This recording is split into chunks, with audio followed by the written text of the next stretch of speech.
It's the Afternoon Hustle with Amir Diamond. Special guest on the vibe with us today.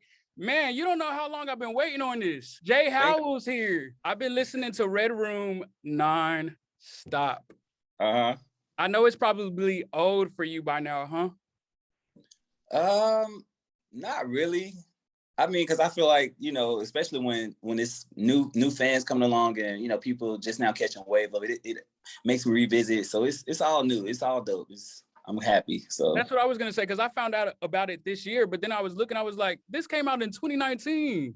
Yeah. So, and then when COVID hit, so I feel like a lot of it was hindered anyways. Well, not really hindered, but you know what I'm saying? It slowed down a lot. So I didn't really get to push and promote and do shows like I wanted and, really get it out there.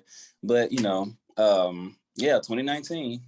I see the ink on your forearm. I know you just got it done. Is there any significance behind it? So this side here, and this was all the way around, but I went somewhere and I wanted 2 bands and some watercolors in between it, but the guy, he basically messed the tattoo up, and that's why it looks like this. So I went to a guy and we're covering it up, and it's like a whole astronaut theme. I'm just gonna go and do a lot of things because I like, the whole outer space. So I want to, go from space, and then I'll go to water in the middle of my arm, and then the top of it would be land and just earth and yeah. It's something to do. It's no significance. It's just something I wanted to do. I want a sleeve, and I was just thinking why not put everything that I love? Yeah. Because I was wondering, we're in Houston over here. So Houston is the space city, but you're not from Houston. It has nothing to do with the H. It don't at all. I'm from good old Memphis. With it. Memphis, Tennessee. Is that where you still stay, or are you in LA now? No, I live in Atlanta. You live in Atlanta? Yeah. So did you move because of music?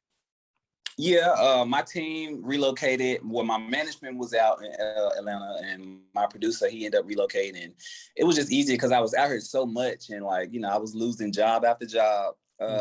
Traveling back and forth because I when opportunity presents itself, I just go. I don't sit around and want to wait and plan it out. I just went.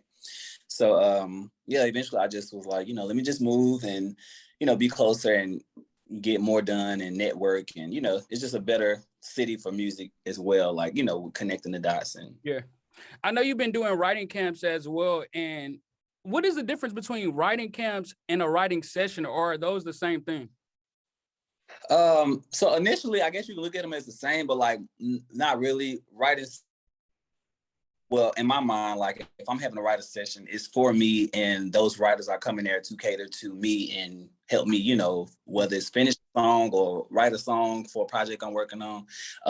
But the writers camp is more so just a lot of different creatives, from producers, songwriters, engineers, and they all just get together, and whoever throws the writers camp, normally they have a certain artist in mind that they're trying to make records to pitch, and get placements. That's initially what it's for. But it's just a dope vibe. A lot of creators just meet each other and mingling, and we're all working, pitching ideas. If you hear something, you throw it out. A lot of demoing going on. It's for artists. Have you heard or been keeping up with this show called Encore on BET? No. Okay, so it's a bunch of different women from popular girl groups. They came together. And there was a lot of egos involved and a lot of emotions heightened during these writing sessions. Have you ever had to experience things like that, or has it been copacetic for the most part? Well, I'm a person that I know how to avoid conflict. And at the end of the day, I stick to what I know and who I am. But, you will have situations because, like I said, it's a lot of creatives and a lot of people that, and that do what they do well.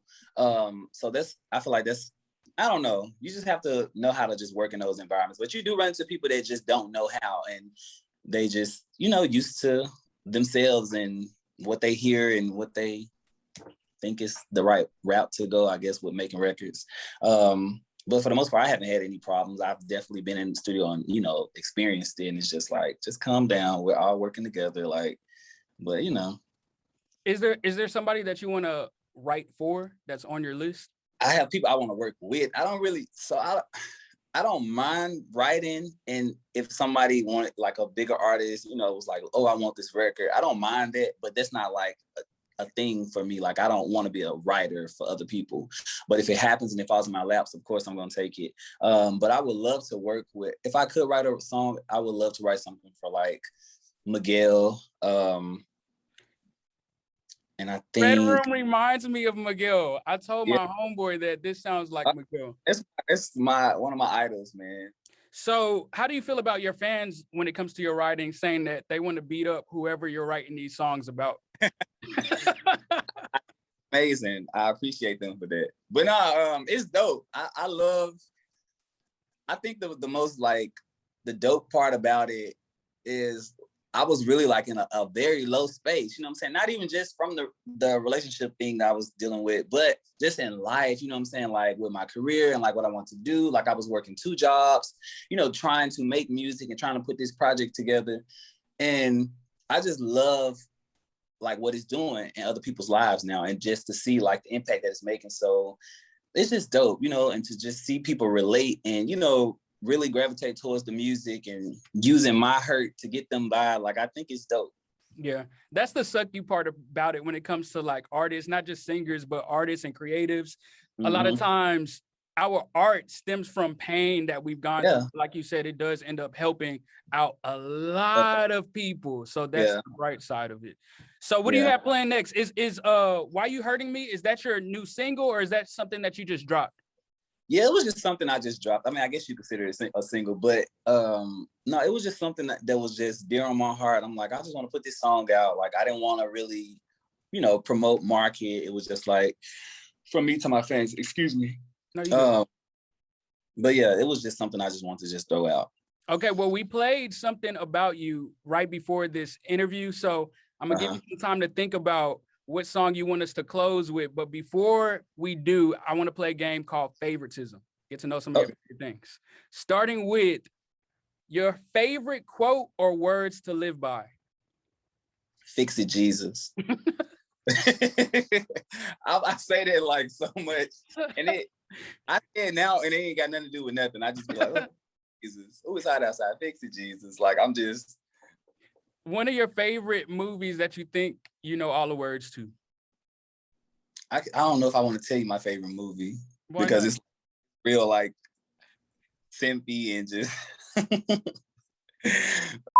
My favorite movie is called A Walk to Remember. I think I remember that. Wait, who's in it? Who's the Mandy Moore? I knew it. I knew it. Tell people my favorite movie because it's just so like just left field, but that's literally my favorite movie. I could watch that movie all day, every day. I vaguely remember it because Mandy Moore, she's a part of my favorite TV show, which is This Is Us. Do you have a favorite TV show? If I had to choose, because I really don't know. I used to love watching like Parkers. I would watch some of everything. Girlfriends. But yeah, that'll be about it for right now. Because I don't really watch TV as much. Yeah. One thing that you want to accomplish that you haven't yet.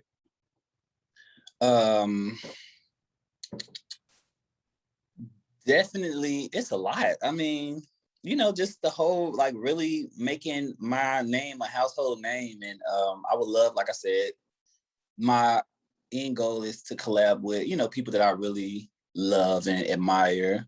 That would be like the Miguel, of course, Beyonce. And to go on tour, I think that's like one of my biggest goals as well, like to just do a massive worldwide tour and sell out. That's the end goal. What's one of your favorite songs to sing that's not yours?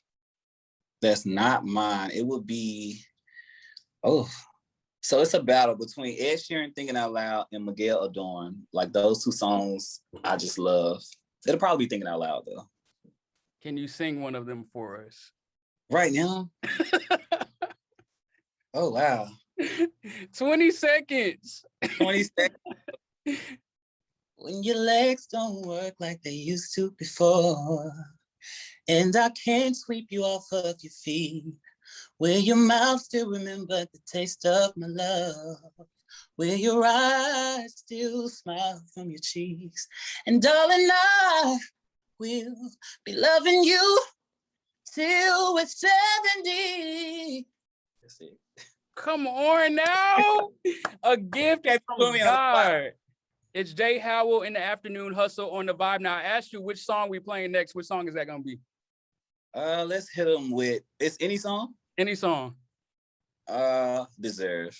So right now it's Deserve by J.Howell in the Afternoon Hustle on the Vibe.